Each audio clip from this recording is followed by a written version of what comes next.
Pesan Jordi Amat untuk pemain timnas Indonesia jelang laga tandang kontra Irak.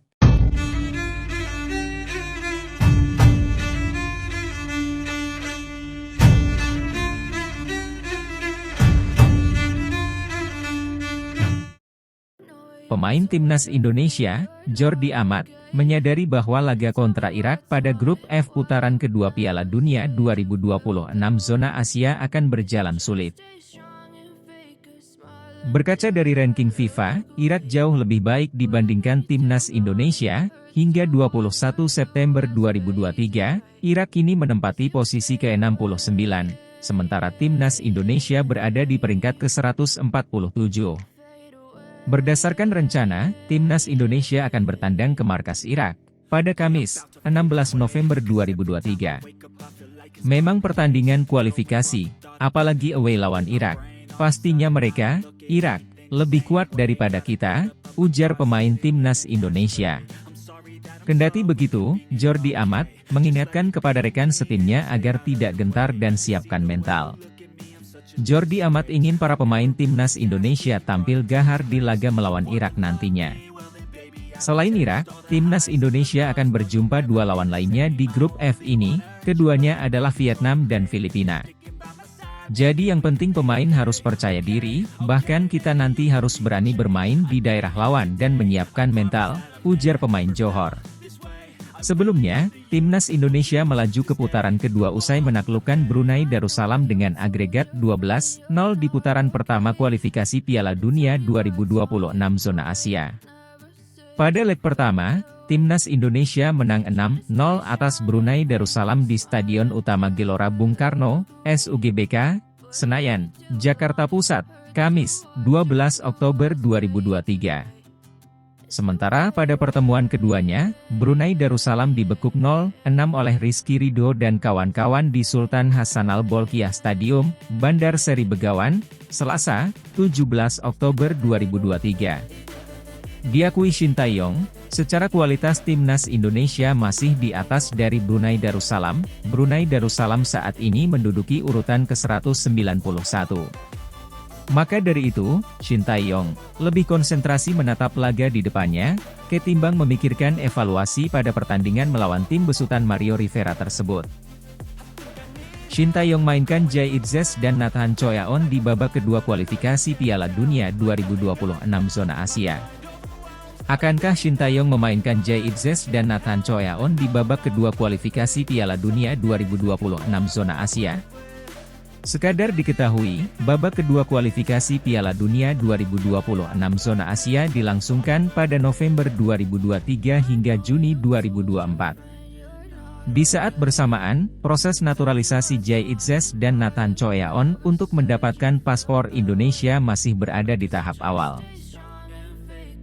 Proses naturalisasi keduanya diharapkan bisa dikebut hingga bisa ambil bagian saat timnas Indonesia mentas di Piala Asia 2023 pada Januari 2024. Jika proses naturalisasi Jay Itzes dan Nathan Choyaon di luar dugaan rampung pada Januari 2024, keduanya dapat ikut serta di Piala Asia 2023.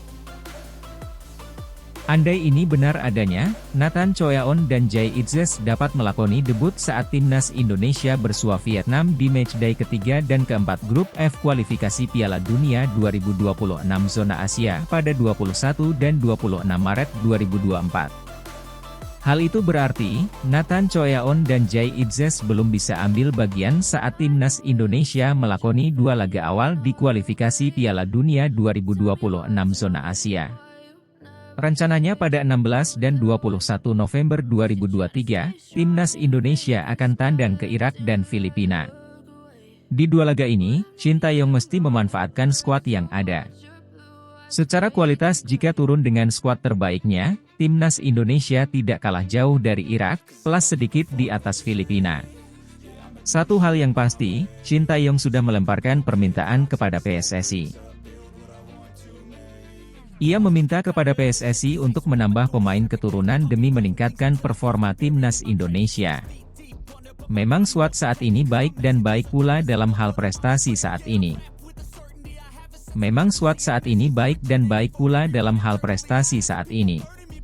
Tapi, untuk kedepannya, biar kami bisa lebih berprestasi, sebisa mungkin akan mencari pemain keturunan, kata Shin Tae-yong kepada awak media.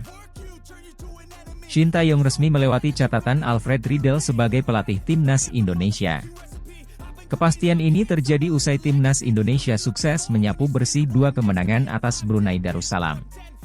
Hasil ini membuat Shin Tae-yong sukses mencatatkan kemenangan ke-21 sebagai pelatih timnas Indonesia. Catatan tersebut sukses melewati mendiang Alfred Riedel.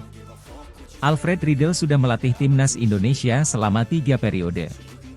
3 periode tersebut terjadi pada 2010 hingga 2011, 2013 hingga 2014, dan 2016. Selama 3 periode tersebut, Alfred Riedel sukses mencatatkan 19 kemenangan. 19 kemenangan tersebut sukses membuat pelatih asal Austria itu finish 2 kali sebagai runner-up Piala AFF bersama timnas Indonesia. Dengan rekor 21 kemenangan, Shin Tae-yong jadi pelatih dengan kemenangan terbanyak kedua bersama timnas Indonesia. Selain itu, ia juga melewati rekor pertandingan Alfred Riedel saat melatih timnas Indonesia. Shin Tae-yong telah mendampingi timnas Indonesia sebanyak 39 kali. Sementara Alfred Riedel mendampingi skuad timnas Indonesia selama 36 pertandingan.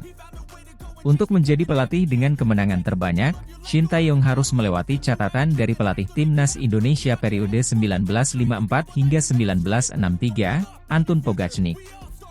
Antun Pogacnik sendiri mencatatkan 36 kemenangan, 7 hasil imbang, dan 26 kali kekalahan selama melatih timnas Indonesia. Tentu, masih butuh 15 kemenangan lagi bagi Shin Tae-yong untuk melewati rekor Antun Pogacnik yang sudah bertahan sejak 1963. Sejauh ini, pelatih asal Korea Selatan tersebut sudah 4 tahun mengasuh timnas Indonesia. Shin Tae-yong masih berpeluang untuk melewati rekor tersebut. Hal ini karena Shin Tae-yong masih mendampingi timnas Indonesia untuk ajang Piala Asia 2023 dan kualifikasi Piala Dunia 2026. Berdasarkan rumor yang beredar, Shin Tae-yong bakal kembali mendapatkan perpanjangan kontrak. Shin Tae-yong dirumorkan mendapatkan perpanjangan kontrak selama 3 tahun. Tentu, PSSI selaku induk sepak bola Indonesia masih belum mengkonfirmasi kabar ini. Jika kabar ini jadi kenyataan maka rekor tersebut berpeluang besar untuk dilewati. Hal ini karena Shin Tae-yong masih mendampingi untuk turnamen Piala AFF 2024 dan berpeluang mendampingi untuk Piala AFF 2026. Selain itu, ia juga bakal mendampingi timnas Indonesia pada sejumlah laga FIFA Matchday periode 2024 hingga 2026.